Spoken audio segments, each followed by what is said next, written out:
It's just before sunrise. While most of the city sleeps, the San Ysidro border crossing is very much awake. 85,000 people will pass through this area in one day, more than 31 million every year. A lot of the day is what you make of it, because you're talking to people, you're interacting, and you're seeing mostly good people going about their business. And then there are those people whose business is smuggling drugs, people, counterfeit merchandise.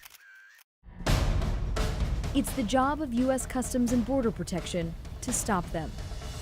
What you're looking for is that anomaly, that needle in the haystack that's mixed in there of the person who's trying to violate our laws, and that's the fun part, is finding that violation.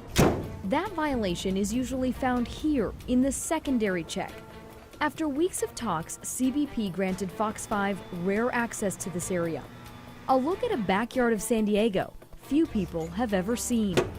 This is where we can really get in and take a good look at a vehicle.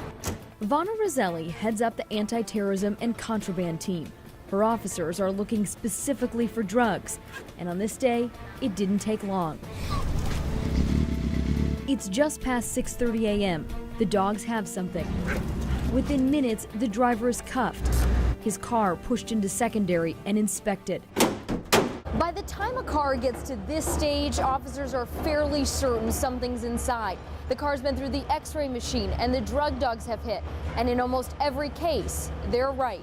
In this pickup truck, they find 133 pounds of marijuana. Street value, almost $80,000. There isn't an officer here that doesn't have a big smile on their face when they find either drugs or some sort of smuggling. And when you work San Ysidro, that's an everyday occurrence. In 2011, between all 6 California ports of entry, officers found 170,000 pounds of marijuana, nearly 14,000 pounds of cocaine, 7,000 pounds of meth, and 1,000 pounds of heroin. Officers spare nothing to make sure the vehicle is clean. Smugglers are getting more creative. In this Nissan, several bags of drugs are found underneath the back seat in the gas tank. 10 packages. The officer tests a small amount to verify her suspicion. Meth. 15 pounds packed in white cellophane cylinders. Total street value, $300,000. Secondary search officers aren't just looking for illegal immigrants and hardcore drugs.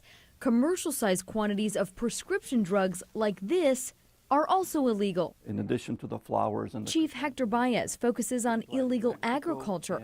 Apples, oranges, and mangoes are the most popular. They're fine in Mexico, but not in the United States. it only takes one product, one mango. These are some of the most devastating agriculture pests in the world. A world that 2,000 federal officers are determined to protect. A thankless and often dirty and dangerous mission, one that starts all over again tomorrow. At the San Ysidro border crossing, Jen Carlman, Fox 5 News.